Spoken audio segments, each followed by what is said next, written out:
यहाँ हर कहानी सिर्फ कहानी नहीं होती, यहाँ छुपे होते हैं राज, जुनून और खतरनाक रिश्ते। जहाँ प्यार हदें पार कर जाता है और भरोसा एक पल में टूट जाता है। ये दुनिया है पावर, पैशन और धोखे की, जहाँ हर चेहरा मासूम नहीं और हर रिश्ता सच्चा नहीं। अगर आप तैयार हैं उन कहानियों के लिए जो दिल भी जलाएं और दिमाग भी हिला दें, तो स्वागत है आपका सीएम नॉवल में, जहां हर एपिसोड में मिलेगा थोड़ा इश्क, थोड़ा जुनून और बहुत सारा ट्विस्ट। दोस्तों, कहानी शुरू करने से पहले आप अपनी पसंद के अनुसार वीडियो की स्पीड एडजस्ट कर लें ताकि आप इसे और बेहतर तरीके से एंजॉय कर सकें। अग्नि राक्षस रक्तवंश। यह क्या बवाल था। रुद्र पूरी तरह से हैरान था। अग्निकुंड जादू अकादमी में पढ़ते हुए उसने ये पूरा आधा साल अपनी युद्ध क्षमताओं को बढ़ाने में खर्च किया था। उसने शायद ही कोई अन्य प्रकार की किताबें पढ़ी हो या कोई ज्ञान हासिल किया हो। उदाहरण के लिए, महान जादुई जीवों का विश्वकोश, महाद्वीप में बुद्धिमान प्राणियों का वर्गीकरण और महाद्वीप का मानव भूगोल, उसने इनमें से कुछ भी नहीं पढ़ा था। वज्र तत्व और पृथ्वी तत्व जादू को छोड़कर रुद्र हर चीज में एक कोरा नौसिखिया था। अग्नि राक्षस, क्या ये भी देवलोक महाद्वीप में रहने वाला कोई जीव था? अपनी उलझन में रुद्र ने तुरंत अपना जादुई संचार उपकरण निकाला और मोटा हर्षित का जादुई कोड डायल किया, जिसका इरादा उससे इसके बारे में पूछना था। चूंकि मोटा हर्षित ने पहले बुनियादी पाठ पढ़े थे, इसलिए उसे अतीत से जुड़ी कई चीज़ों के बारे में पता था। ऐसी चीज़ों के बारे में उससे पूछना निश्चित रूप से सही था। अरे भाई, क्या हाल है? जादुई संचार उपकरण में मोटा हर्षित का गोल मटोल चेहरा दिखाई दिया। मोटे, क्या तुम अग्नि राक्षसों के बारे में जानते हो? क्या अग्नि राक्षसों की अग्नि और अग्नि राक्षसों का राक्षस। अग्नि राक्षस। हर्षित चौंका। अरे भाई, तुम अचानक इसके बारे में क्यों पूछ रहे हो? वहां ये कैसा शोर है? इतना हल्ला क्यों हो रहा है? रुद्र ने नाराजगी से जवाब दिया, बकवास बंद करो। क्या तुम अग्नि राक्षसों के बारे में जानते हो या नहीं? जाहिर है, मैं ज्वाला अखाड़े में हूँ। जाहिर है शोर होगा। मुझे तुम्हारा ये लहजा पसंद नहीं आया भाई। मैं, मोटा हर्षित, जानता हूँ जो आसमान में सबसे ऊपर है खगोल विज्ञान से लेकर जो जमीन में सबसे नीचे है भूगोल तक। मैं सब जानता हूँ जो पिछले 500 सालों में हुआ और आने वाले 1000 सालों में जो होगा वह भी बता सकता हूँ। ऐसा क्या है जो मैं नहीं जानता? मोटा हर्षित ने अपनी नाक हवा में उठाकर डींग मारी। अगर तुम्हें अग्नि राक्षसों के बारे में बात करनी है तो तुम्हें दूर के प्राचीन काल का जिक्र करना ही होगा। भाई, तुमने उन कुछ युगों के बारे में सुना होगा जिनसे देवलोक महाद्वीप गुजरा है ना? हाँ, सुना है। रुद्र ने हल्का सा सिर हिलाया। पृथ्वी की तरह देवलोक महाद्वीप भी सुदूर अतीत में कुछ लंबे युगों से गुजरा था। वे क्रमशः परियुग, टाइटन युग, पशुमानव युग, विशाल नाग युग और वर्तमान युग थे, जहां 4 जातियां महाद्वीप पर हावी थीं। हर युग का अपना स्वामी था। उन्होंने अपने समय के दौरान पूरे महाद्वीप पर राज किया और शासक के खिताब के पूरी तरह हकदार थे। मोटा हर्षित ने पूछा, अगर ऐसा है तो क्या तुम जानते हो कि परियुग का अंत कैसे हुआ? एक क्षण सोचने के बाद रुद्र ने जवाब दिया, शायद प्राचीन टाइटेनों ने ही उनका अंत किया होगा, है ना? अगले युग का आगमन आमतौर पर एक युग के अंत का कारण होता था। उदाहरण के लिए, टाइटन युग का अंत पशु मानवों के उदय के कारण हुआ। अपनी भयानक संख्या के जरिए पशु मानवों, जिनकी प्रजनन दर चौंकाने वाली थी, ने प्राचीन टाइटेनों के शासन को उखाड़ फेंका और आखिरकार उभरकर देवलोक महाद्वीप के स्वामी बन गए। उसी कारण से पशु मानव युग को भी बाद में विशाल नागों ने उखाड़ फेंका, जो तब महाद्वीप के स्वामी बन गए और एक शानदार युग का निर्माण किया। समय का चक्र चलता रहा, चीजों का विकास हुआ, जीवन पुनर्जन्म के चक्र से गुजरा और हर राजवंश ने पिछले को बदला। कुछ भी शाश्वत नहीं था। कोई भी साम्राज्य हमेशा के लिए मजबूत और समृद्ध नहीं रहेगा। ये प्रकृति का एक अपरिवर्तनीय नियम था जिसे कोई नहीं बदल सकता था। नहीं, तुम गलत हो। मोटा हर्षित ने सिर हिलाया। परी युग का अंत टाइटेनों की वजह से नहीं हुआ था, बल्कि ये अग्नि राक्षसों की वजह से हुआ था।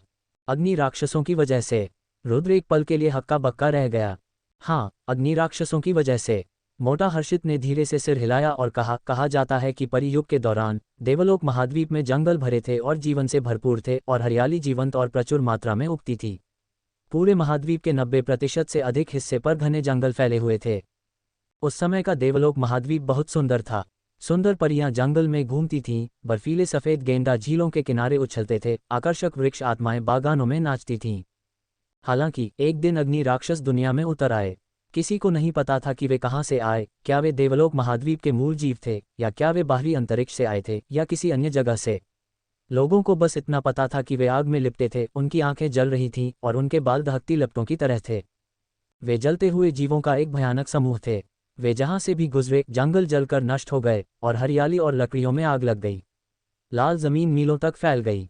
100 साल से भी कम समय में जिस घर पर प्राचीन परियां अपने अस्तित्व के लिए निर्भर थीं, वह सब जल गया था।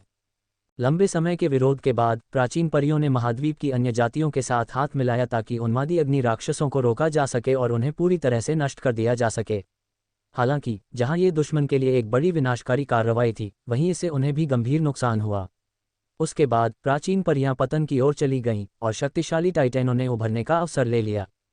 तो परी युग का अंत पूरी तरह से अग्नि राक्षसों के कारण हुआ था। रुद्र बिल्कुल स्तब्ध दिख रहा था। उसने पूछा, क्या अग्नि राक्षस इतने भयावह हैं? उन्होंने सचमुच प्राचीन परियों का अंत उस समय कर दिया जब वे सबसे समृद्ध थीं। भयावह? हुरहुर हंसते हुए मोटा हर्षित ने कहा, प्राचीन परियां एक ऐसा अस्तित्व थीं जो प्राचीन टाइटैनों को बुरी तरह से दबा सकती थीं कि वे सिर भी नहीं उठा पाते। अग्नि राक्षसों ने उनके जैसे शक्तिशाली अस्तित्व का भी अंत कर दिया था। क्या तुम्हें लगता है कि उनके भयावह न होने की कोई संभावना है? ये सच है। रुद्र ने तहे दिल से सहमति व्यक्त की। फिर उसने पूछा, क्या देवलोक महाद्वीप में अब भी अग्नि राक्षस मौजूद हैं? मोटा हर्षित ने एक पल सोचा और जवाब दिया, सच्चे अग्नि राक्षस शायद अब और मौजूद नहीं हैं। किसी भी हाल में मैंने किसी के बारे में नहीं सुना है। हालांकि उनमें अग्नि राक्षस रक्त वंश के वंशज शायद मौजूद हैं।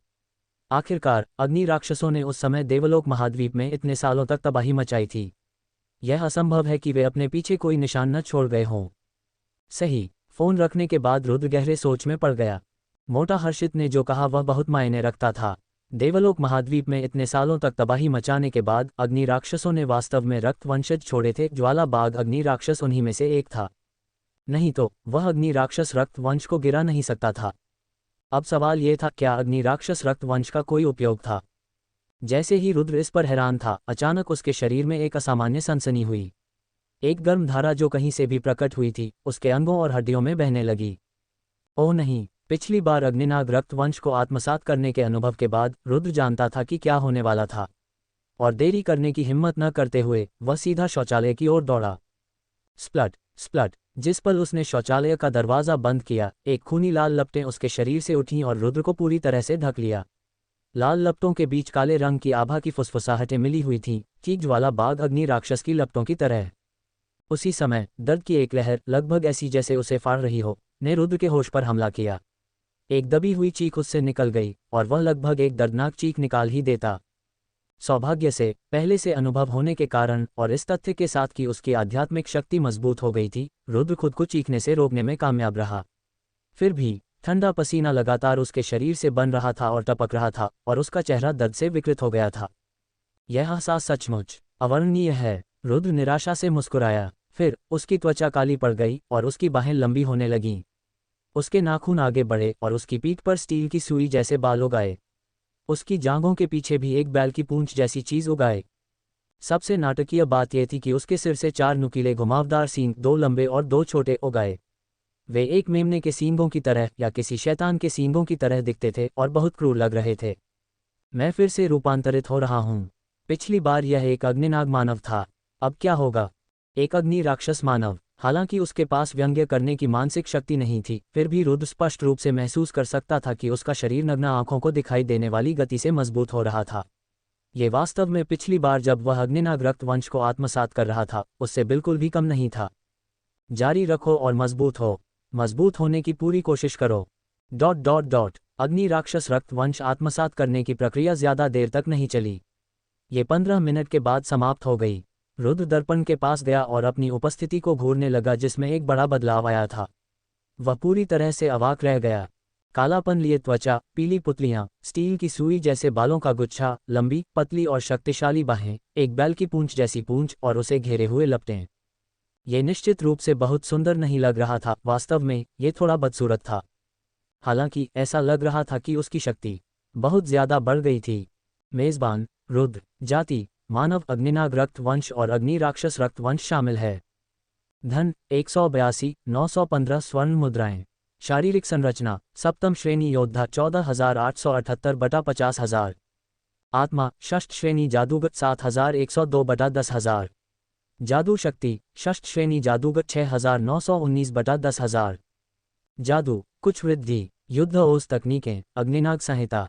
युद्ध कौशल कुछ वृद्धि। मेरी शारीरिक संरचना पहले 7,000 कुछ अंक थी, लेकिन अब ये 14,878 अंकों तक पहुंच गई है। वृद्धि काफी नाटकीय है। रुद्र अपनी व्यक्तिगत आंकड़ों को घूरकर बहुत शांत हुआ। पिछले 3 महीनों के कठिन परिश्रम के बाद उसके सभी विभिन्न गुणों में कुछ गुना वृद्धि हुई थी। चाहे वह उसकी शारीरिक संरचना हो, आध्यात्मिक शक्ति हो, या उसकी जादू शक्ति का भंडार, उन सभी ने षष्ठ श्रेणी योद्धा या जादूगर का स्तर हासिल कर लिया था। उसकी युद्ध क्षमताएं लगातार बढ़ रही थीं और 3 महीने पहले की तुलना में कहीं ज्यादा थीं। विशेष रूप से आज उसे अप्रत्याशित रूप से अग्नि राक्षस रक्त वंश प्राप्त होने के कारण उसकी शारीरिक संरचना में बहुत वृद्धि हुई थी और एक बिल्कुल नए क्षेत्र में कदम रखा था। सप्तम श्रेणी योद्धा, ये पहले ही एक उच्च स्तरीय योद्धा के क्षेत्र का हिस्सा था। उसे राजधानी शहर में भी एक काफी मजबूत विशेषज्ञ कहा जा सकता था।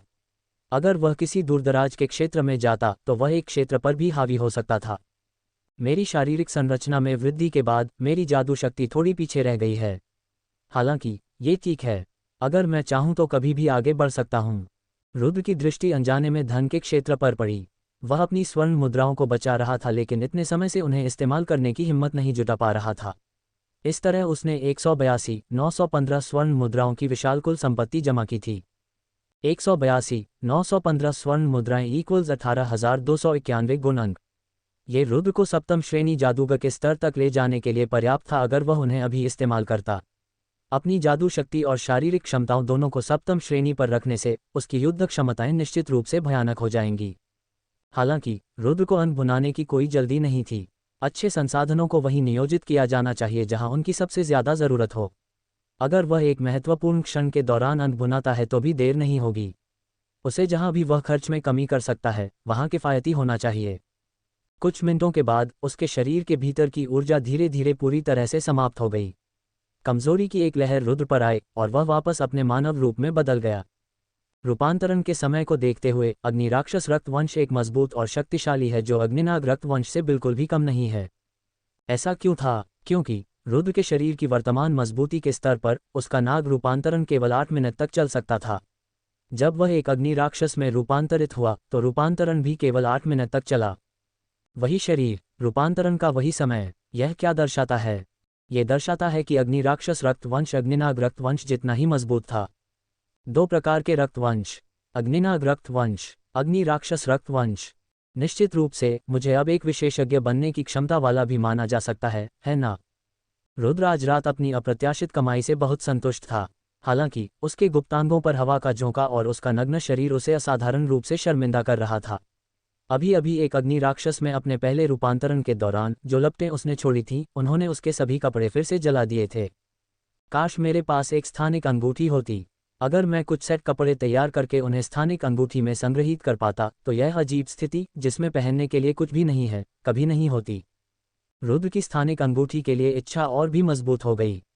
वह चीज़ वास्तव में बहुत सुविधा लाती थी। ये बस एक अफसोस था कि यह बहुत महंगी थी, इसलिए वह इसे खरीद नहीं सकता था। ठक ठक ठक खटखटाने की आवाज़ गूंजी। कोई शौचालय के दरवाजे पर दस्तक दे रहा था। रुद्र की आंखें घूमी और वह दरवाजे के पीछे गया और उसे खोला। फिर एक बड़े पेट वाला मानव कुलीन अंदर चला आया और रुद्र को शत्रुता से घूरने लगा। घमंडी मानव कुलीन ने गुस्से में चिल्लाया, बच्चे, क्या तुम थे जिसने शौचालय का दरवाजा अंदर से बंद कर दिया था? क्या तुम मरना चाहते हो? हे, उसके लिए बहुत अफसोस। रुद्र ने माफी मांगते हुए मुस्कुराया। फिर उसने अपनी मुट्ठी सीधे उस पर दे मारी। धड़ाम। ... लानत है, ये कपड़े बहुत बड़े हैं। रुद्र कपड़े बदलने के बाद शाप देते हुए शौचालय से बाहर निकला। कपड़े बहुत बड़े थे जिससे उसे ऐसा लग रहा था जैसे वह एक गाउन पहने हुए है। ये बहुत असहज महसूस हो रहा था, लेकिन वह क्या करता? चलो बस इसके साथ तालमेल बिठाते हैं। कुछ मिनटों के बाद रुद्र, जो अपने लिए बहुत बड़े कपड़े पहने हुए था, उसने उनो के, जो ज्वाला अखाड़े का पर्यवेक्षक था, दफ्तर के दरवाजे पर दस्तक दी। अंदर आओ। शुभ दिन, पर्यवेक्षक उनो। ओह, ये रुद्र है। एक मुस्कुराते हुए उन्होंने ऊपर देखा।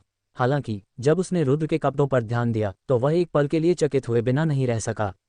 भ्रम से भरे भाव के साथ उसने रुद्र की ओर इशारा किया और कहा, रुद्र भाई, तुम? खांसी, मैंने अभी अभी गलती से अपने कपड़े गंदे कर दिए तो। रुद्र ने शर्मिंदा मुस्कान के साथ जवाब दिया। झूठ बोलते समय उसने पलक भी नहीं झपकाए। गंदे हो गए। उसके शब्दों ने उन्हों को अन्य मामलों के बारे में सोचने पर मजबूर कर दिया और उसने रुद्र को एक अर्थपूर्ण नजर दी। फिर उसने मुस्कान के साथ कहा, रुद्र भाई, आज रात के लिए तुम्हारी 10,000 स्वर्ण मुद्राओं की उपस्थिति शुल्क तुम्हें चुका दी गई है। ध्यान दें और जांच करें कि क्या तुम्हें वह प्राप्त हुआ है। नहीं, ठीक है, जब तुम प्रभारी हो तो मैं निश्चिंत रह सकता हूँ, रुद्र ने अपना हाथ लहराते हुए जवाब दिया। फिर उसने मुस्कान के साथ कहा, उपस्थिति शुल्क इकट्ठा करने के अलावा एक और चीज़ है जिसमें मैं तुम्हारी मदद चाहूँगा। वह क्या है? उन्होंने अपनी भौहें उठाईं, गुप्त रूप से प्रसन्न हो गया। जब से रुद्र ज्वाला अखाड़े में शामिल हुआ था उसने शायद ही उसे कभी परेशान किया हो। इससे उन्हों को काफ़ी असहाय महसूस होता था। क्यों? क्योंकि वह रुद्र के अच्छे में रहना चाहता था। हाँ, ये सही है, वह उसके अच्छे में रहना चाहता था। दूसरे लोग रुद्र की पृष्ठभूमि नहीं जानते होंगे, लेकिन उन्हों इस पर बहुत स्पष्ट था, वह अग्निकुंज जादू अकादमी का शीर्ष नया छात्र था। हालांकि अगर बस इतना ही होता तो वह निश्चित रूप से उन्हों को उससे परिचित होने लायक नहीं होता। उन्हों का रुद्र से दोस्ती करने का असली कारण अखाड़े में उसका प्रदर्शन था। कुल 30 मैचों में उसने 24 जीत, 3 ड्रॉ और 4 हार हासिल की थीं। वह एक ही कोशिश में एक रजत लड़ाका भी बन गया था और लगातार 12 जीत की असाधारण उपलब्धि हासिल की थी। एक रजत लड़ाका एक उच्च श्रेणी का लड़ाका था जिसकी बराबरी ठेठ लड़ाके उम्मीद भी नहीं कर सकते थे। उनके पास समर्थन के लिए मजबूत युद्ध क्षमताओं के बिना कोई फायदा नहीं था, चाहे वे कितने भी अनुभवी क्यों न हों। रजत लड़ाकों के पास आमतौर पर अपने शिखर पर कम से कम षष्ठ श्रेणी योद्धा की युद्ध क्षमताएं होती थीं। रजत लड़ाकों का एक जबरदस्त बहुमत सप्तम श्रेणी योद्धा था। ज्वाला बाघ अग्नि राक्षस 2 सितारा रजत लड़ाका जिसे रुद्र ने अभी अभी हराया था, वह ठीक एक सप्तम श्रेणी योद्धा था। अगर वे अपने शिखर पर अन्य षष्ठ श्रेणी योद्धा होते या यहाँ तक कि एक सप्तम श्रेणी योद्धा या जादूगर होते तो उन्हों उन पर दूसरा नज़र भी नहीं डालता। एक ऐसे व्यक्ति के रूप में जिसके पीछे चौंका देने वाली शक्तियां थीं, वह सप्तम श्रेणी योद्धा या जादूगर की परवाह क्यों करता? लेकिन अगर उक्त सप्तम श्रेणी योद्धा या जादूगर एक 15 साल का युवा लड़का होता तो वह अविश्वसनीय होगा। इसके अलावा उन्होंने एक महत्वपूर्ण चीज़ का भी एहसास किया था। रुद्र केवल एक जादूगर नहीं था, उसका शरीर भी बहुत मजबूत था। हालांकि उसने अपने सभी 30 मैचों में शायद ही कभी अपने शरीर का इस्तेमाल किया हो, यह उन्हों की आंखों से बच नहीं सका। 15 साल का, कम से कम षष्ठ श्रेणी शिखर, और जादू और मार्शल आर्ट का दोहरा साधक। उसने शायद ही कभी किसी ऐसे व्यक्ति के बारे में सुना हो, बहुत कम देखा हो। उन्हों के पास उसके लिए आकलन का केवल एक ही शब्द था, एक प्रतिभा, एक असली प्रतिभा। ऐसे व्यक्ति के साथ जुड़ते समय उसे स्वाभाविक रूप से उनकी कृपा प्राप्त करने की आवश्यकता थी। रुद्र भविष्य में एक आश्चर्यजनक रूप से महान व्यक्ति बन सकता है। जब ऐसा होगा तो उसे अकल्पनीय पुरस्कार मिलेंगे। इस प्रकार ये देखकर कि रुद्र को उससे कुछ अनुरोध करना था, उन्हों स्वाभाविक रूप से बहुत खुश था। मैं घर लौटने के लिए 1 महीने की छुट्टी लेना चाहूँगा। किसी भी हिचकिचाहट के बिना रुद्र सीधे मुद्दे पर आया और अपना अनुरोध जाहिर किया। एक रजत लड़ाके के रूप में उसे प्रति माह कम से कम 5 मैच लड़ने की ज़रूरत थी। वह छुट्टी लिए बिना घर नहीं जा सकता था। छुट्टी? उन्होंने हल्का सा सिर हिलाया। अग्निकुंज जादू अकादमी में अब सर्दियों की छुट्टी थी, इसलिए यह सामान्य था कि रुद्र घर जाने के लिए छुट्टी के लिए आवेदन करेगा। उसने उसके अनुरोध को अस्वीकार नहीं किया, बल्कि मुस्कुराया और कहा, ये ठीक है, ज़रूर। क्या 1 महीना काफ़ी है? इसके बजाय 2 महीने क्यों नहीं? 1 महीना काफ़ी है। ... जब वह ज्वाला अखाड़े से निकला तब तक रात के 10 बज चुके थे। रुद्र जादू अकादमी वापस नहीं गया, बल्कि उसने विशाल कुल्हाड़ी अकादमी की ओर रुख किया। उसके 2 छोटे दोस्त यूसुफ और आंद्रे वहां पढ़ रहे थे। शायद विशाल कुल्हाड़ी अकादमी में भी सर्दियों की छुट्टी शुरू हो गई थी। रुद्र यूसुफ और आंद्रे से पूछना चाहता था कि क्या वे एक साथ गांव वापस जाना चाहेंगे। यदि संभव हो तो वे एक साथ वापस जाने पर एक दूसरे का साथ दे पाएंगे। तारीख को देखें तो मुझे उन्हें आखिरी बार देखे हुए लगभग 2 महीने हो गए हैं। और वह लड़की जोना भी है। अग्निकुंड नगर में 70 से ज़्यादा योद्धा अकादमियां थीं और विशाल कुल्हाड़ी अकादमी उनमें से एक थी। इस मध्यम श्रेणी की योद्धा अकादमी का 5000 से अधिक वर्षों का इतिहास था और इसने बड़ी संख्या में उत्कृष्ट योद्धाओं और विशेषज्ञों को तैयार किया था। इसका एक लंबा इतिहास था और यह अनगिनत विशेषज्ञों का निर्माता था। जब रुद्र विशाल कुल्हाड़ी अकादमी के प्रवेश द्वार पर खड़ा था तो उसने देखा कि स्कूल के गेटों के ऊपर 20 मीटर से अधिक लंबी 2 विशाल सजी हुई कुल्हाड़ियां ऊंची खड़ी थीं। कुल्हाड़ी के ब्लेड रोशनी में ठंडे चमक रहे थे, ब्लेड की तेजी पूरी तरह से प्रदर्शित हो रही थी। वे विशाल कुल्हाड़ी अकादमी के प्रतीक थे, सेंगर युद्ध कुल्हाड़ियां। रुको! सुरक्षाकर्मियों ने रुद्र को उसके रास्ते में रोक दिया। मैं किसी को खोजने आया हूँ, कृपया पहले यहाँ पंजीकरण करें। ठीक है। योद्धा अकादमियों में प्रबंधन जादू अकादमियों जितना सख्त नहीं था। एक साधारण पंजीकरण के बाद रुद्र सफलतापूर्वक विशाल कुल्हाड़ी अकादमी में प्रवेश कर गया और नए छात्रों के छात्रावासों की ओर बढ़ गया। वह 5 महीने पहले यहाँ आया था और जानता था कि नए छात्रों के छात्रावास कहाँ थे। इस प्रकार इस बार जब वह यहाँ आया तो वह स्वाभाविक रूप से अपना रास्ता जानता था। उसे नए छात्रों के छात्रावासों तक पहुँचने में ज़्यादा समय नहीं लगा। ये जादू अकादमियों की तुलना में कम भीड़भाड़ वाला नहीं था। योद्धा अकादमियाँ हर साल बहुत सारे छात्रों को भर्ती करती थीं। जब तक वे महंगी स्कूल फीस का भुगतान कर सकते थे और उनकी उम्र आवश्यकताओं को पूरा करती थी, अकादमियाँ आमतौर पर सभी को स्कूल में स्वीकार करती थीं। इस प्रकार इससे योद्धा अकादमी के छात्रावासों में बहुत साधारण रहने की स्थिति पैदा हुई। उदाहरण के लिए, यूसुफ और आंद्रे के छात्रावास पृथ्वी पर छात्र छात्रावासों की तरह थे। 6 लोग एक ही छात्रावास इकाई पर कब्जा करते थे और बंद बेड पर सोते थे। रहने की स्थिति जादू अकादमियों की तुलना बिल्कुल नहीं कर सकती थी। रात के 11 बज चुके थे। हालांकि छात्र छात्रावासों में तेज रोशनी थी। हर छात्रावास से लापरवाह हंसी और बातचीत की आवाज़ें सुनी जा सकती थीं। लोग जादुई जानवर शतरंज खेल रहे थे, लोग पी रहे थे और उंगली से अनुमान लगाने वाले खेल खेल रहे थे, लोग गा रहे थे और चिल्ला रहे थे। यह अपने सामान्य लोहे के मुट्ठी वाले गंभीरता से पूरी तरह से एक बदलाव था। पूरी छात्रावास की इमारत असाधारण रूप से जीवंत और हलचल भरी थी। लगता है विशाल कुल्हाड़ी अकादमी में भी सर्दियों की छुट्टी शुरू हो गई है। रुद्र जादुई सीढ़ी पर चढ़कर 11वीं मंजिल पर गया और यूसुफ के छात्रावास के सामने पहुंचा। अप्रत्याशित रूप से वह अभी प्रवेश द्वार पर पहुंचा ही था कि किसी को छात्रावास से बाहर फेंक दिया गया।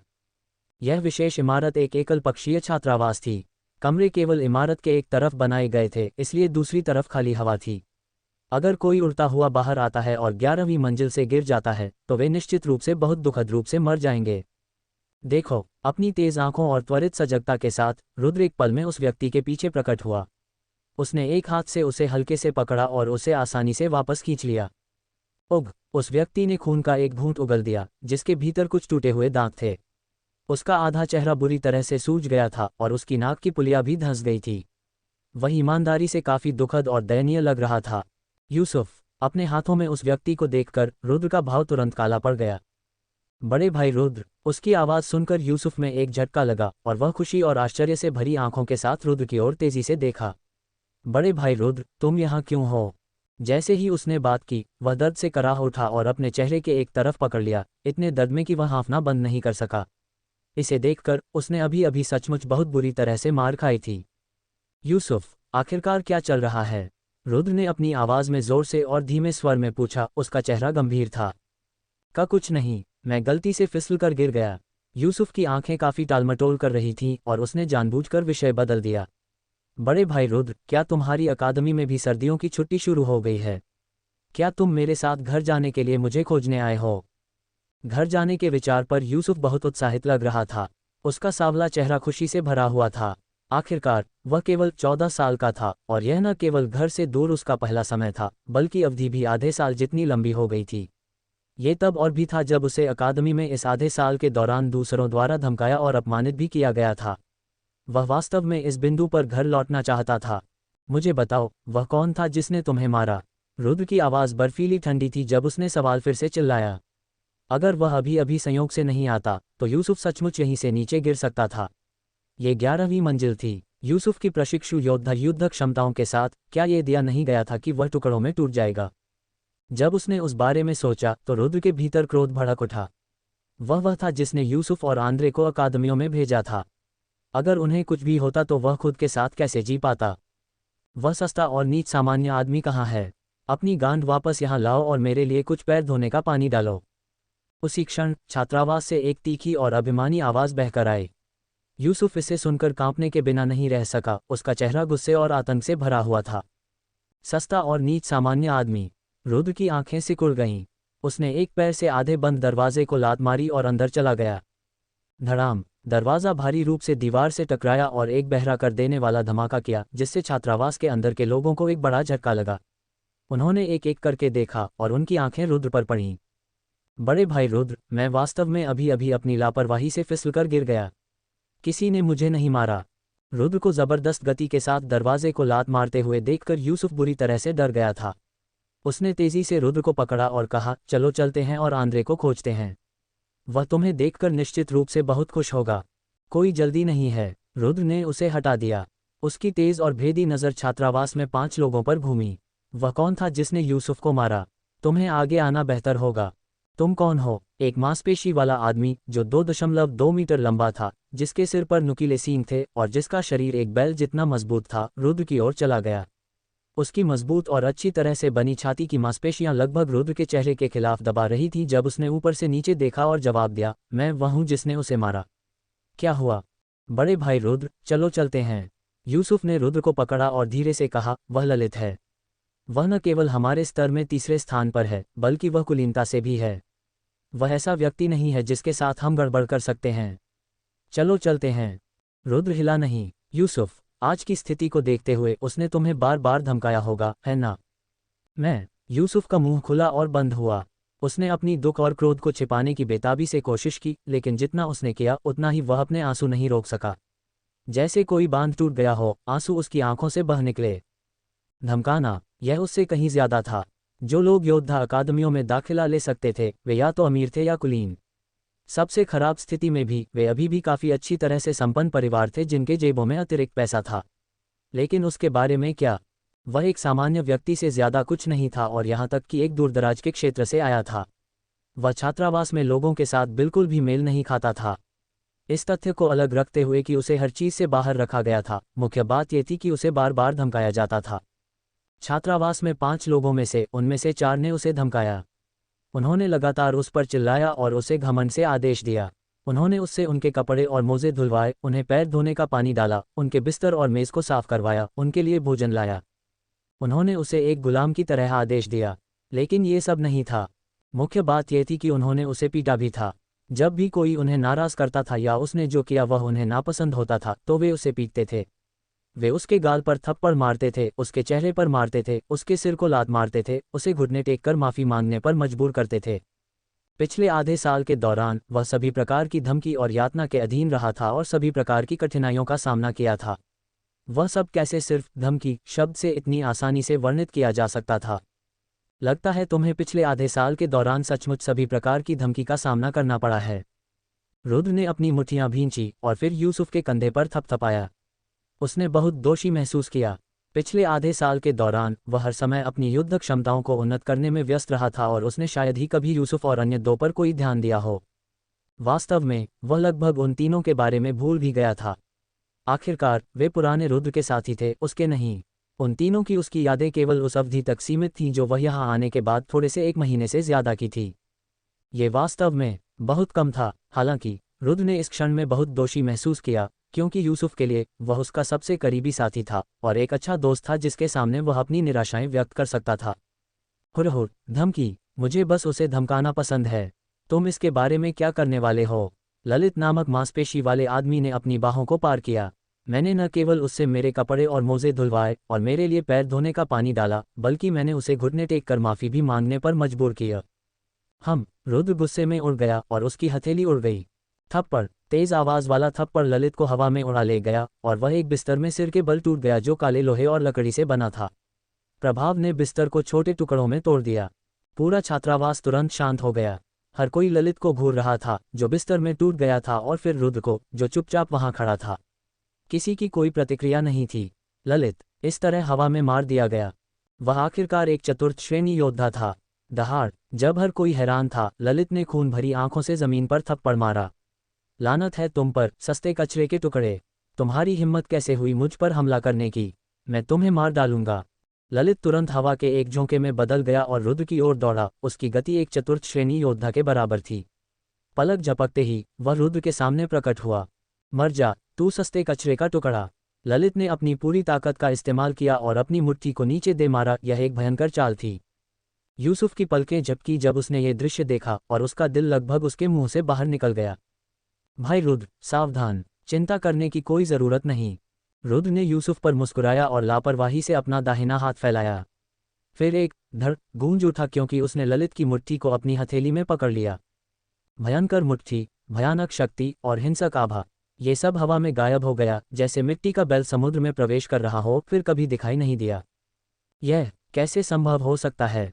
ललित की गुस्से वाली आंखें चौड़ी हो गईं जब उसने अपनी मुट्ठी से गुजरती भयानक शक्ति को महसूस किया। वह डर गया था। अप्रत्याशित रूप से ये दिखने में पतला और कमजोर मानव कचरे का टुकड़ा भयानक शक्ति रखता था। ओह मेरे नागदेव, क्या मैं चीजें देख रहा हूँ? उसने सचमुच ललित के हमले को पकड़ लिया। अविश्वसनीय, ललित एक वास्तविक चतुर्थ श्रेणी योद्धा है। उसके हमले भयानक हैं। वह सचमुच इतनी आसानी से पकड़ा गया। हर किसी के जबड़े लगभग गिर गए थे। वे जानते थे कि ललित, जिसके पास कृष्णनाग का शुद्ध रक्तवंश था, कितना मजबूत था। अकादमी में शामिल होने से पहले भी वह एक तृतीय श्रेणी योद्धा था और अंतिम परीक्षा के दौरान उसने एक सफलता हासिल की, एक चतुर्थ श्रेणी योद्धा बन गया। उसकी प्रतिभा को देखते हुए अकादमी के अविश्वसनीय रूप से शक्तिशाली शीर्ष 2 छात्र उससे केवल थोड़े मजबूत थे। बाकी सब के लिए वे उसके लिए कोई मेल नहीं थे। हालांकि अब एक दिखने में सस्ता कचरे का टुकड़ा जो कहीं से भी प्रकट हुआ था, उसने वास्तव में ललित के हमले को इतनी आसानी से बेअसर कर दिया था। ये बस चौंकाने वाला, भ्रमित करने वाला और अविश्वसनीय था। तुम अपनी कमजोर ताकत के साथ सिर्फ खुद को मूर्ख बना रहे हो। रुद्र ने हल्का सा सिर हिलाया और अपनी हथेली बंद कर दी। फिर एक तेज कटाक गूंज उठा और ललित की मुट्ठी टुकड़ों में टूट गई। उसका चेहरा दर्द से विकृत हो गया क्योंकि वह ठंडे पसीने में टूट गया। क्या तुम्हें लगता है कि तुम सिर्फ इसलिए लोगों को अपनी मर्जी से धमका सकते हो क्योंकि तुम्हारे पास कुछ ताकत है? रुद्र ने अपना बायां मुट्ठी फैलाया और उसे ललित के पेट में दे मारा। ललित ने खून उगल दिया। वह इतने बड़े दर्द में था कि वह एक झींगा के आकार में मुड़ गया। जो दूसरों का अपमान करता है उसे हमेशा अपमानित किया जाएगा। जब तुम दूसरों को धमकाते हो तो क्या तुमने कभी नहीं सोचा कि तुम्हें भी किसी दिन धमकाया जाएगा? रुद्र की आंखें भावनाहीन थीं। उसने अपना घुटना उठाया और ललित की ठुड्डी को चकनाचूर कर दिया। बेचारा लड़का दर्द में चीख भी नहीं सका। घुटने टेको। रुद्र ने अपना दाहिना हाथ फैलाया और ललित के कंधे पर दबाया। अचानक एक जबरदस्त ताकत आगे बढ़ी और ललित ने अपने घुटने मोड़े, जमीन पर गिर गया। सिसकी। ललित को बहुत बड़ा अपमान सहना पड़ा था। उसकी भौहों पर नसें उभर आई जबकि उसकी दोनों आंखें खून से भरी हुई थीं। वह खड़े होने के लिए पागलों की तरह संघर्ष कर रहा था, लेकिन रुद्र का दाहिना हाथ एक अचल ताक लगता था। ललित कितना भी संघर्ष करता, वह विरोध करने में असमर्थ था। ओह मेरे नागदेव, क्या ये छोटा साथी इंसान है? यूसुफ के 4 सहपाठी घुटने टेकते हुए ललित को देख रहे थे, जो जमीन पर संघर्ष कर रहा था। वह थोड़ा कांप रहा था और उसकी आंखें डर से भर गई थीं। ललित, विरोध करने की कोई शक्ति नहीं थी। वह पूरी तरह से पराजित हो गया। क्या भाई रुद्र एक जादूगर नहीं है? उसका शरीर इतना मजबूत क्यों है? यूसुफ दंग और संदिग्ध था। सहपाठी रुद्र की पृष्ठभूमि के बारे में ज्यादा नहीं जानते थे, लेकिन वह उसके बारे में सब कुछ जानता था। ये ठीक इसी वजह से था कि वह दूसरों की तुलना में और भी ज्यादा हैरान और भ्रमित था। कहा जाता है कि एक जादूगर का शरीर आमतौर पर बहुत कमजोर होता है, लेकिन भाई रुद्र, हम बर्बाद हो गए। वह हमारे पीछे आ रहा है।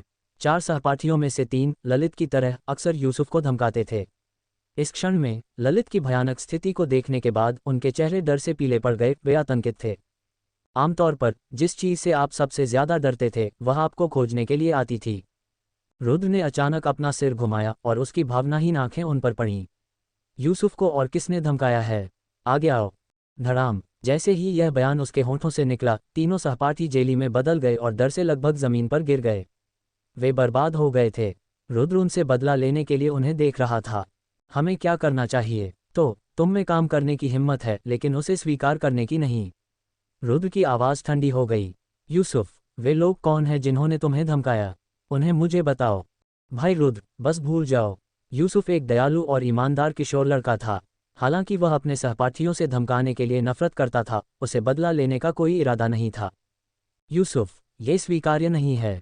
रुद्र ने सिर हिलाया। हम अपने कर्तव्य का पालन करते हैं और दूसरों को धमकाने की पहल नहीं करते हैं। लेकिन अगर कोई हमें धमकाने की कोशिश करता है तो हम उन्हें नहीं छोड़ेंगे। बात करने के बाद रुद्र ने फिर से 4 सहपाठियों को देखा। मैं तुम्हें आखिरी मौका दूंगा। अगर तुमने पहले यूसुफ को धमकाया है तो आगे आओ, नहीं तो मुझे निर्मम होने के लिए दोष मत देना।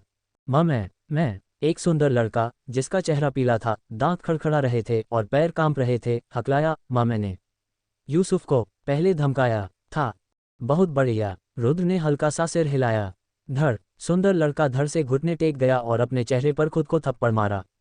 मुझे मर जाना चाहिए। मैं एक बेवकूफ़ हूँ। मुझे यूसुफ को नहीं धमकाना चाहिए था।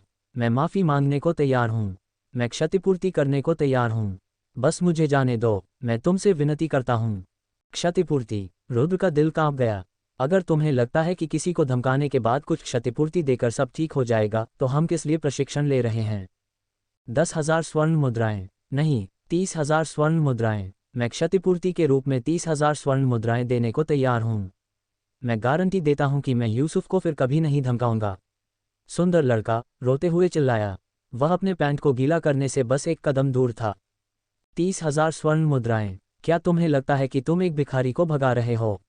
रुद्र ने एक ठंडी आवाज निकाली। मैं तुम्हें 50,000 स्वर्ण मुद्राओं के लिए छोड़ दूंगा। नहीं तो 50,000। सुंदर लड़का दर्द में अपनी आंखें धोखा देते हुए चिल्लाया।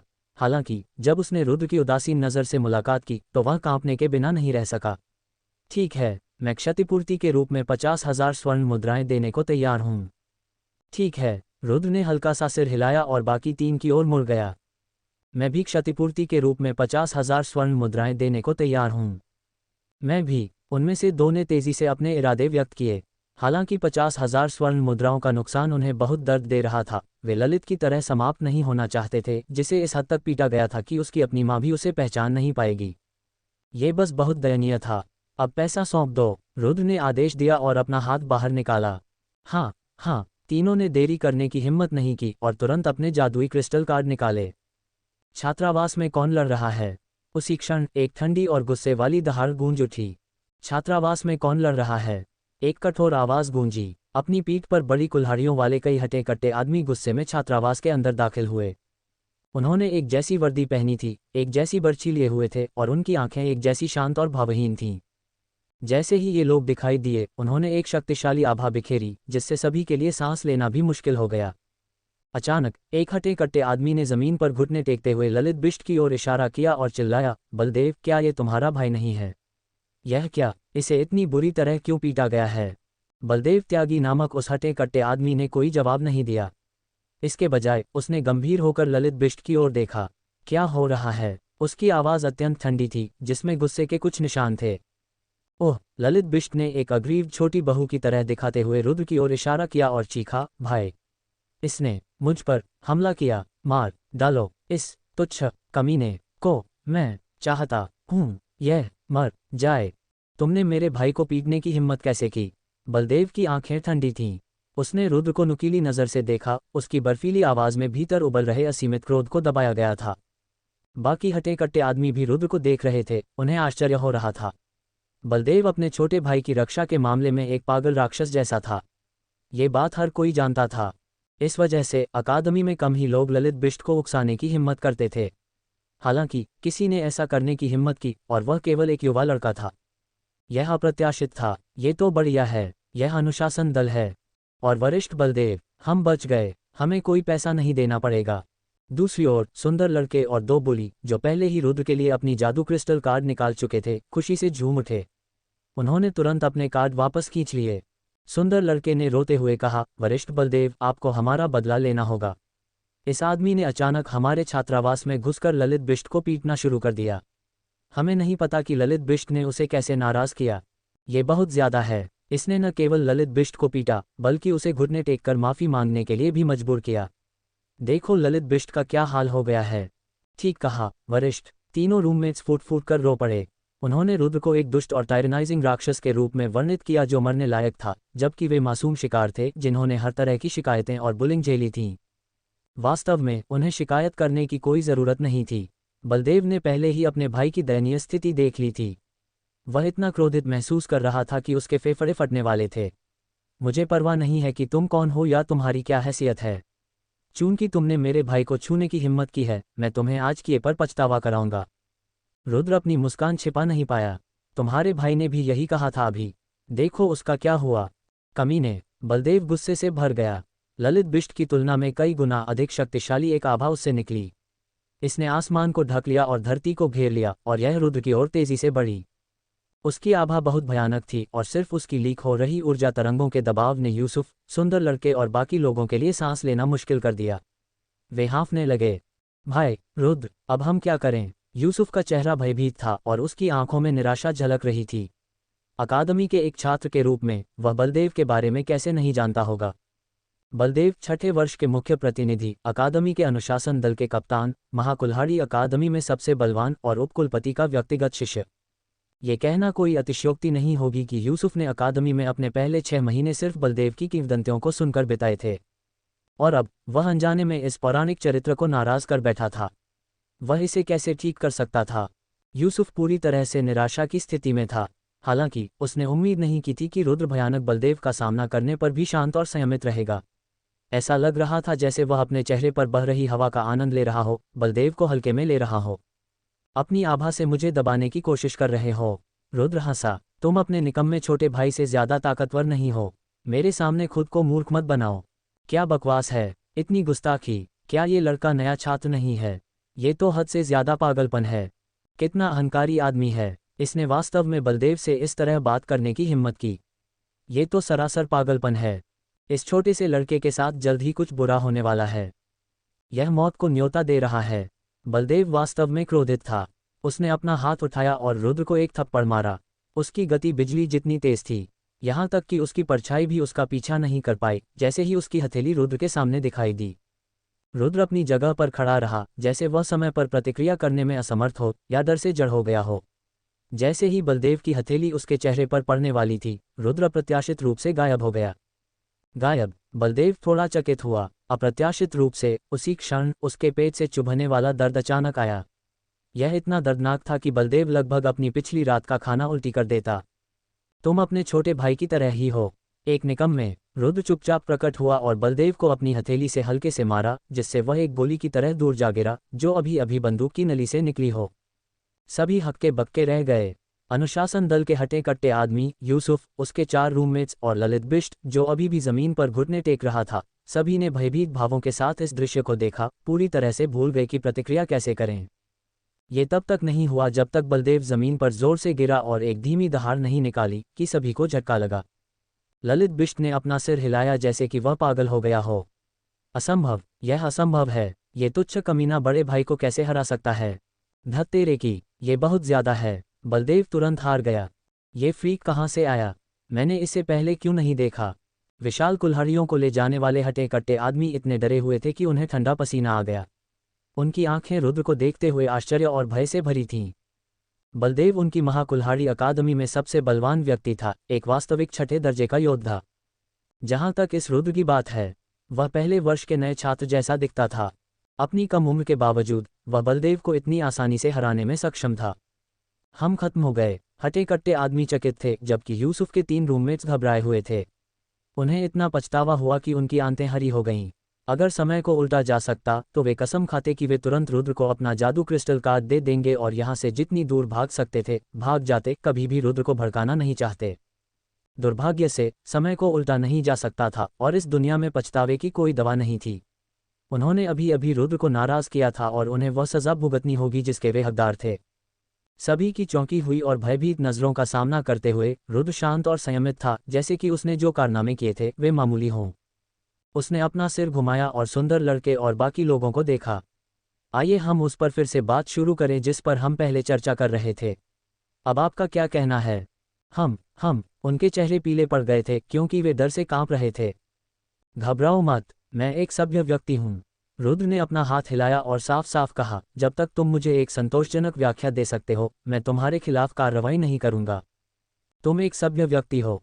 अगर मैं तुम पर विश्वास करूं तो मैं मूर्ख हूंगा। तुम एक सड़े हुए व्यक्ति हो। जब तुम भाई ललित बिष्ट को बेरहमी से पीट रहे थे तो तुमने इसका जिक्र क्यों नहीं किया? मैं 70,000 स्वर्ण सिक्कों का मुआवजा देने को तैयार हूँ। रुद्र ने एक ठंडी सी सांस ली। 1 लाख स्वर्ण सिक्के? एक स्वर्ण सिक्का भी कम नहीं। 1 लाख? सुंदर लड़का निढाल हो गया और लगभग जमीन पर गिर पड़ा। उसके होंठ कांप रहे थे क्योंकि उसका चेहरा पीला पड़ गया था। बड़े भाई, मैं सच में 1 लाख स्वर्ण सिक्के नहीं जुटा सकता। धड़ाम, रुद्र का पैर बाहर निकला, तुरंत सुंदर लड़के को हवा में उछाल दिया। फिर उसने अपना हाथ बढ़ाया और उसे पकड़ लिया। सुनो, तुम सौदेबाजी करने की स्थिति में नहीं हो, रुद्र ने ठंडे भाव से कहा। तुम या तो स्वर्ण सिक्कों से भुगतान कर सकते हो या अपनी जान से। स्वर्ण सिक्के? मैं भुगतान करूंगा। रुद्र की आंखों में हत्या का इरादा महसूस करते हुए सुंदर लड़का इतना डर गया था कि वह लगभग अपनी पैंट गीली कर देता। उसके विचार एक गोली ढोल की तरह तेजी से घूमते रहे। हाँ, मैं मुआवजे के रूप में 1 लाख स्वर्ण सिक्के देने को तैयार हूँ। बहुत अच्छा, रुद्र ने सिर हिलाया जैसे ही वह अन्य 2 की ओर मुड़ा। हम भी मुआवजे के रूप में 1 लाख स्वर्ण सिक्के देने को तैयार हैं। रुद्र ने उन दोनों को बहुत पहले ही डरा दिया था। उनके विचार तेजी से चले, इस डर से कि अगर उन्होंने जवाब देने में देर की तो रुद्र उन्हें बुरी तरह पीटेगा। अभी हस्तांतरित करो। रुद्र ने एक जादू क्रिस्टल कार्ड फेंक दिया।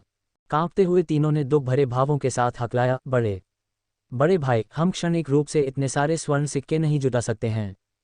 हालांकि वे अभिजात वर्ग की संतान थे, वे अभी भी किशोर छात्र थे।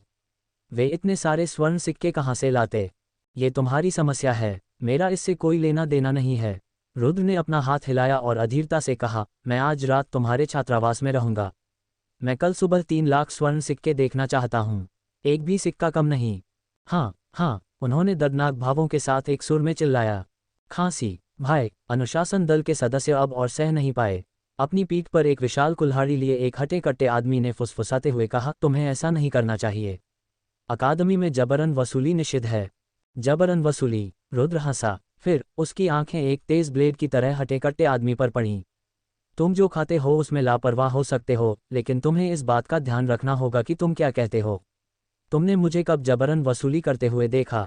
उद्धरण चिन्ह ... उद्धरण चिन्ह। हटे कट्टे आदमी के मुंह के कोने फड़फड़ाए। वह पूरी तरह से स्तब्ध था, जैसे कि उसके दिल से हजारों भेड़िए गुजर गए हों।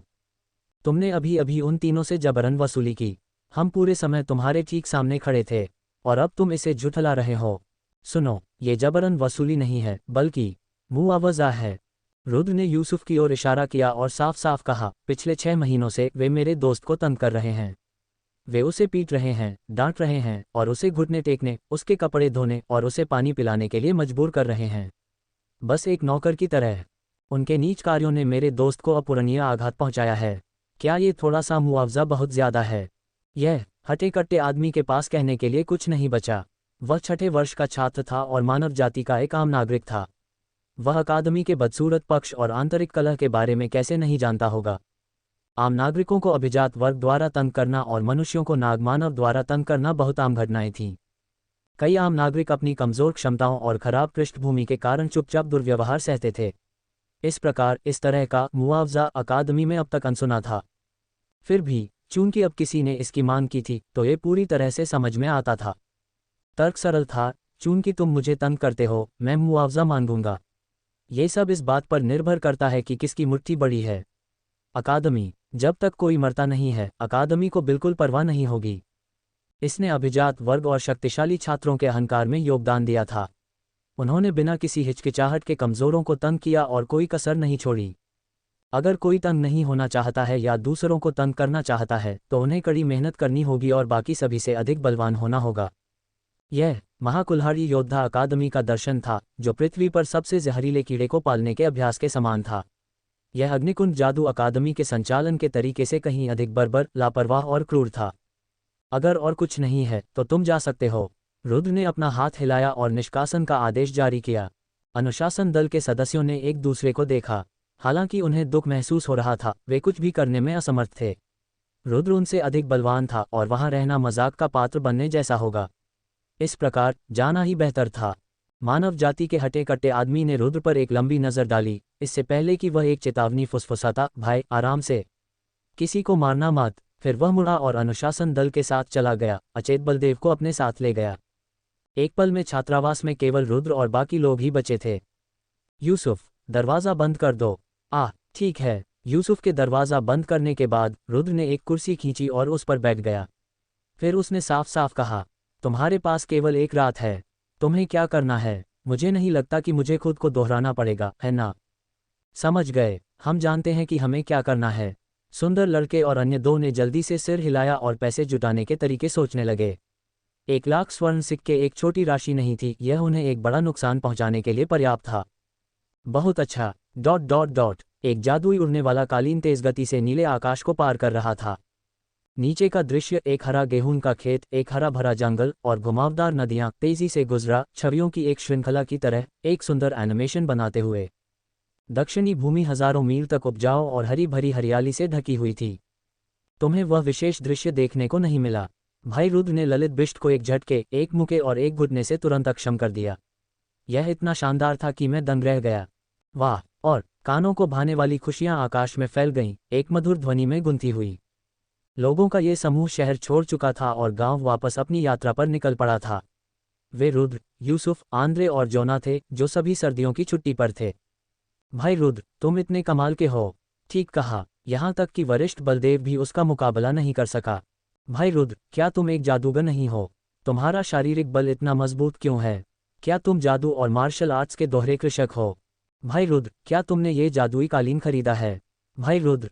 तीनों छोटे लड़के आमतौर पर यात्रा के दौरान चिड़चिड़े होते थे, लेकिन आज वे बेहद उत्साहित थे। रास्ते में अपने 6 महीने की कहानियों और अनुभवों के बारे में बात कर रहे थे। चिढ़ने का कोई अवसर कैसे हो सकता था? जादुई कालीन तेज रफ्तार से उड़ रहा था, जो एक घिसे पिटे बैलगाड़ी से बहुत अलग था। आधे दिन के बाद वनराज पर्वत श्रृंखला पहले से ही नजर में थी। देखो, वह वनराज पर्वत श्रृंखला है। हाँ, लगभग पहुंच गए। हम जल्द ही घर पहुंच रहे हैं। वाह, ये जादुई कालीन वास्तव में तेज है। हरी भरी हरियाली और विशाल अजगर की तरह जमीन पर लेटी वनराज पर्वत श्रृंखला को देखते हुए जोना और अन्य 2 उत्साहित थे। उनके चेहरे लाल हो गए थे क्योंकि वे जादुई कालीन पर बैठे थे। आखिरकार हम वनराज पर्वत श्रृंखला पहुंच रहे हैं। रुद्र भी अत्यधिक प्रसन्न था। वनराज गांव इस दुनिया में पहली जगह थी जिसे वह जान पाया था। इसका उसके लिए एक विशेष अर्थ था। इस प्रकार वह इस परिचित जगह पर लौटकर सहज महसूस कर रहा था। हल्का सा चीरता हुआ हवा का एक तेज स्वर अचानक गूंजा।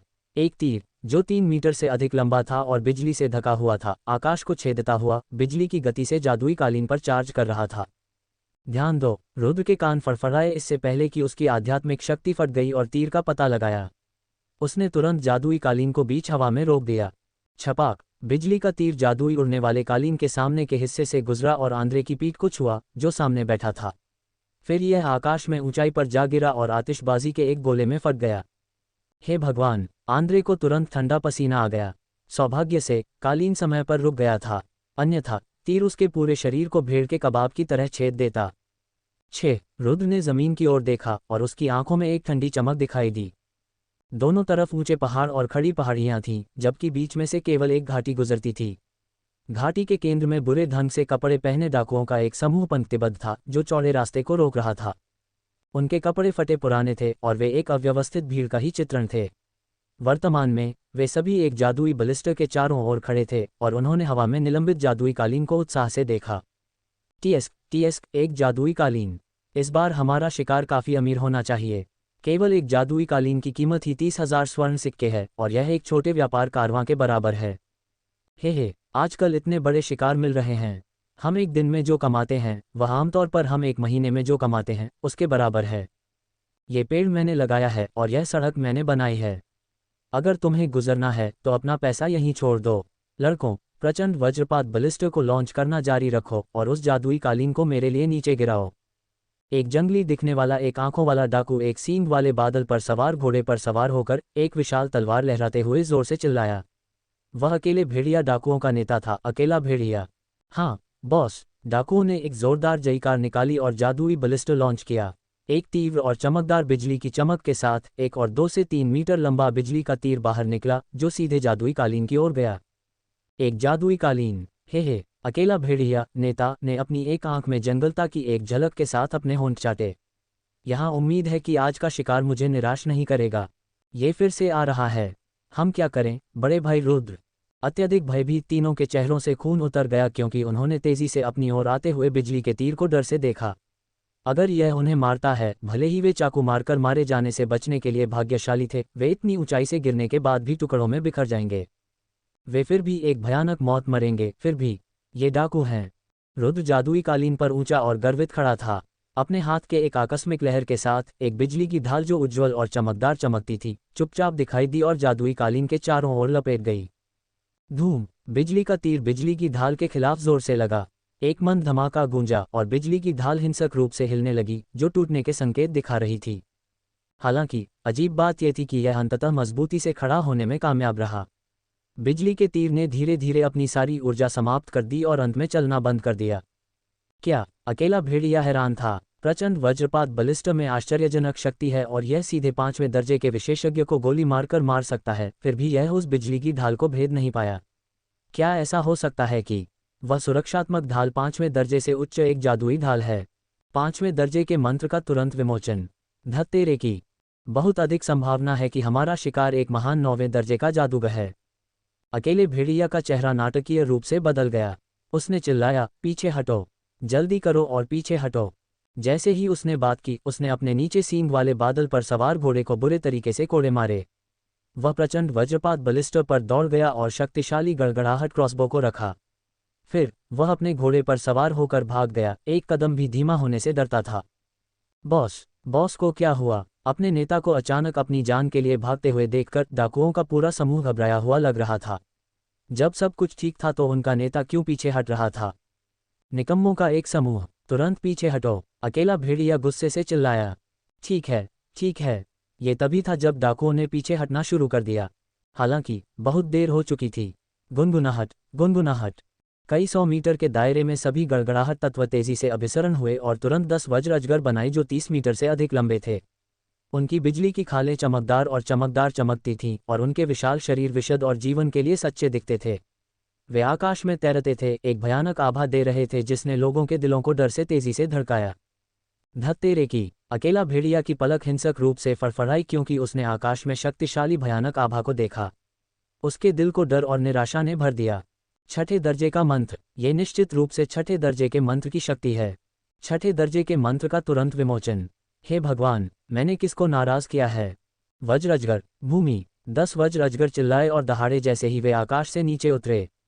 वे जमीन पर सिर के बल दुर्घटनाग्रस्त हो गए और एक बहरेपन वाले धमाके के साथ विस्फोट हो गया। गड़गड़ाहट तत्वों की एक भारी मात्रा पागलों की तरह भड़क उठी और 100 मीटर के दायरे में क्षेत्र को ढक लिया। तेज और दुखद चीखों के बीच डाकुओं को कोयला में जला दिया गया, राख में कम कर दिया गया या वाष्प में वाष्पित कर दिया गया। वे एक दुखद और भयानक मौत मरे। इसे देखना मुश्किल था। हे भगवान! जब अकेले भेड़िया ने पीछे देखा और देखा कि क्या हुआ है, तो वह और भी भयभीत हो गया। उसने एक खंजर लहराया और अपने नीचे सींग वाले बादल पर सवार घोड़े की दुम में बुरे तरीके से वार किया। घोड़े ने एक तेज हिनहिनाहट निकाली और गति के एक नाटकीय फटने में एक हताश डैश में टूट गया। उस स्तर का एक विशेषज्ञ वास्तव में एक जादुई कालीन पर सवार है।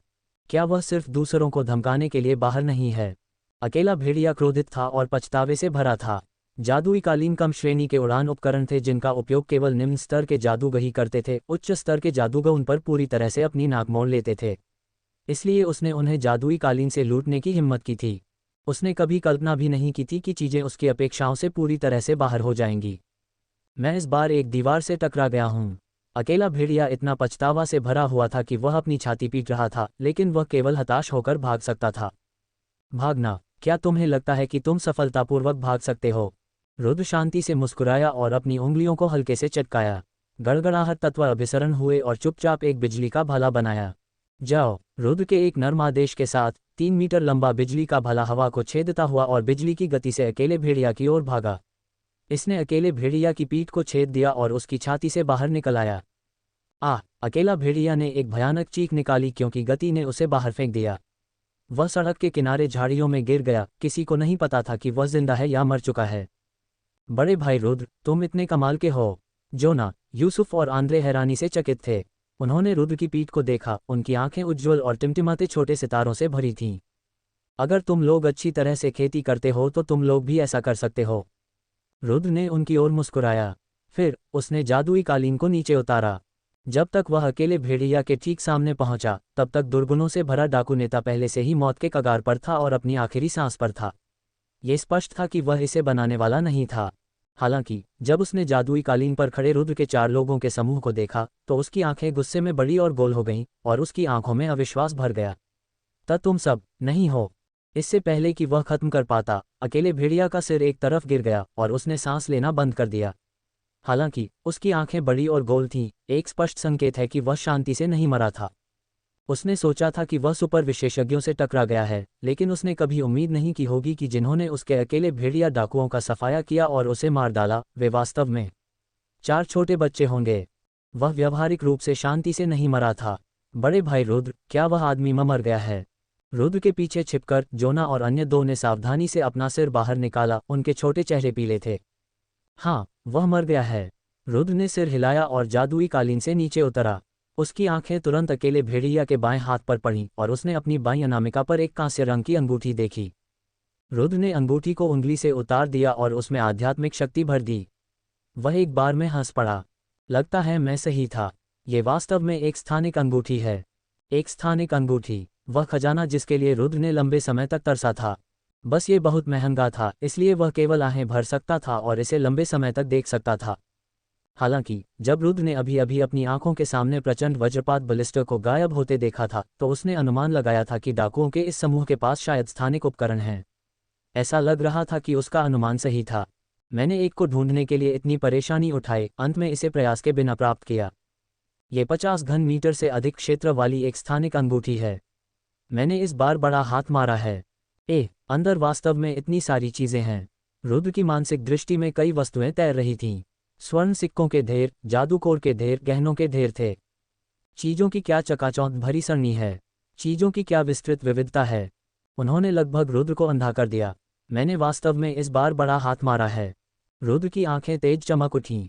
केवल स्वर्ण सिक्के ही शायद कुछ 100,000 के बराबर हैं। अन्य चीजों का उल्लेख न करें, जैसे कि जादूकोर, गहने और हथियार।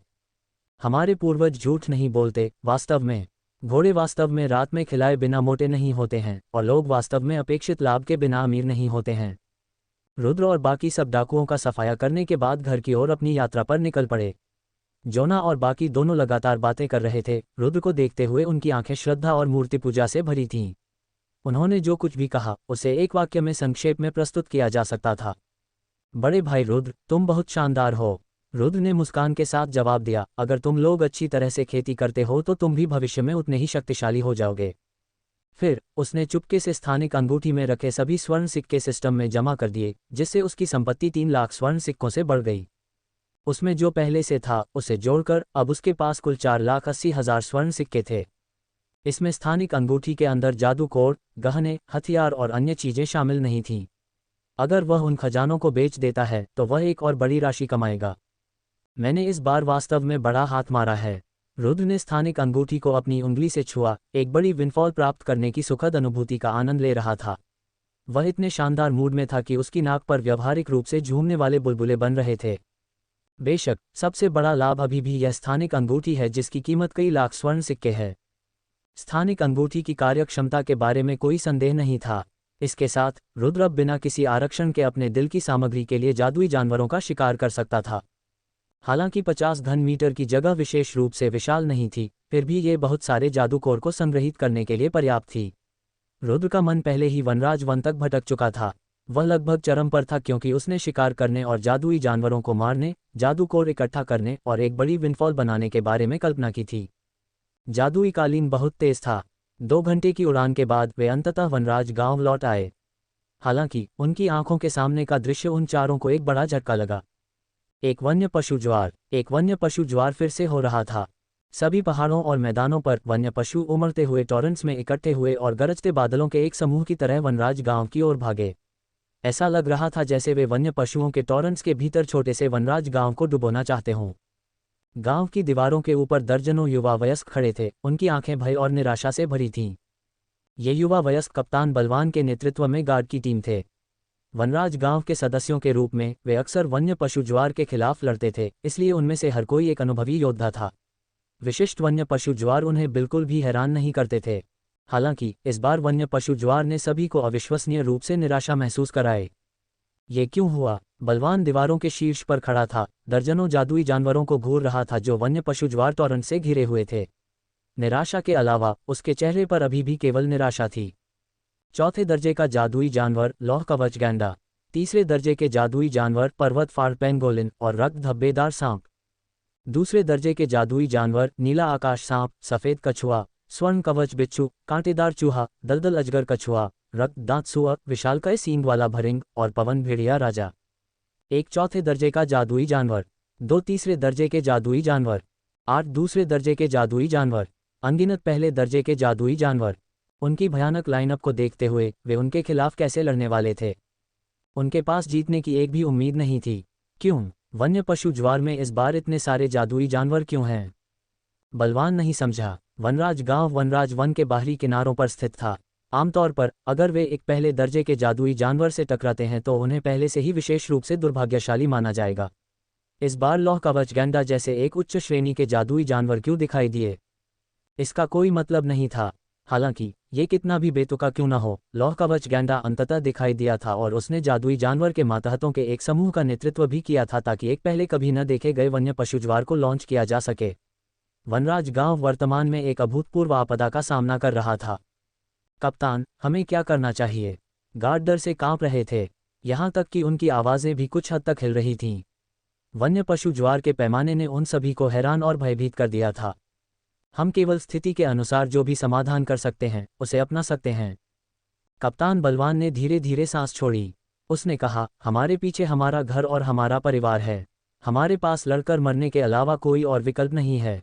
हमारा घर, हमारा परिवार। एक गंभीर झटका हर किसी के माध्यम से चला गया।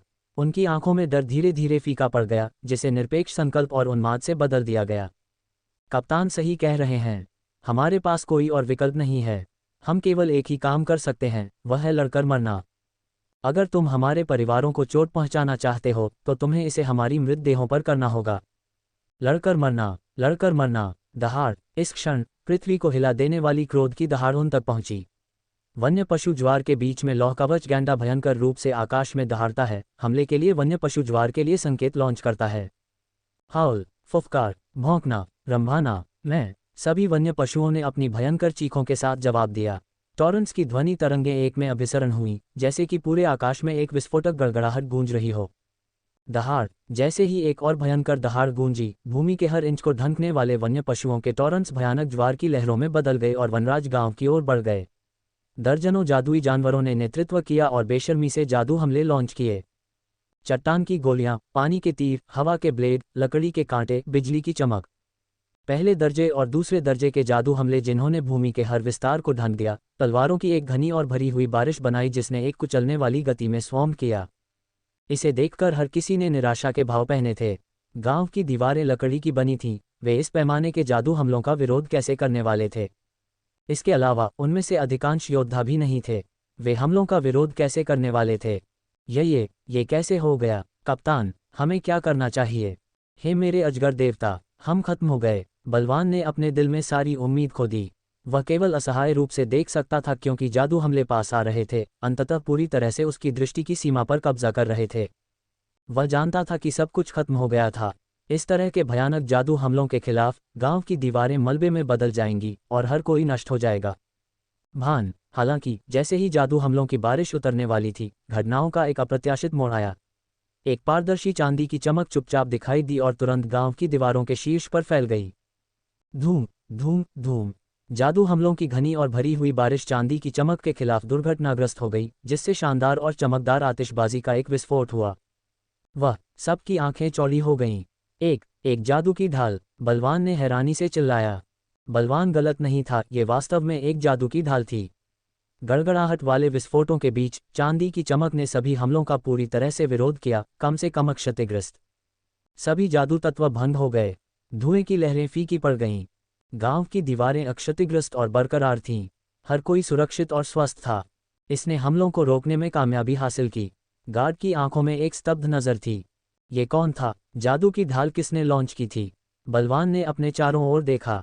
फिर उसने ठीक अपने ऊपर एक रक्त लाल जादुई कालीन देखा। कोई जादुई कालीन पर गर्व से खड़ा था। वह आकृति परिचित लग रही थी, फिर भी एक अजनबी की तरह। वह। बलवान ने हैरानी से चिल्लाया, रुद्र! लंबे समय बाद मिले, कप्तान बलवान। जादुई कालीन पर गर्व से खड़ा व्यक्ति ठीक रुद्र था। कप्तान बलवान के उद्गार को सुनकर रुद्र मुड़ा और उसकी ओर मुस्कुराया। कप्तान बलवान, मैं वन्य पशु ज्वार का ख्याल रखने के बाद फिर से बात करूंगा। बात करने के बाद रुद्र ने अपने हाथ उठाए। उसकी उंगलियों पर बिजली चमकी। वज्र के गोले एक के बाद एक चुपचाप बने और मशीन गन की गोलियों की तरह वन्य पशुओं की प्रवाहपूर्ण बाढ़ की ओर भागे। धूम, धूम, धूम। आकाश और पृथ्वी को हिला देने वाले विस्फोट एक बहरापन वाले धमाके के साथ गूंज उठे। धुआं और धूल तुरंत गांव की दीवारों के सामने वन्य पशुओं की बाढ़ को ढंक दिया। चीखों और रोने की एक अंतहीन धारा के बीच कटे हुए अंग बाहर फेंक दिए गए और खून और मांस हर जगह उड़ गए। वन्य पशु ज्वार में वन्य पशुओं का एक बड़ा हिस्सा सिर्फ सामान्य जानवर थे। वे जादू हमलों का विरोध कैसे कर सकते थे? जंगली बूम्स और हिंसक विस्फोटों के एक दौर के बाद वन्य पशुओं की विलाप और चीखें जगह भर गईं। बस कुछ ही सांसों के छोटे अंतराल में अनगिनत जानवर मौके पर ही नष्ट हो गए थे।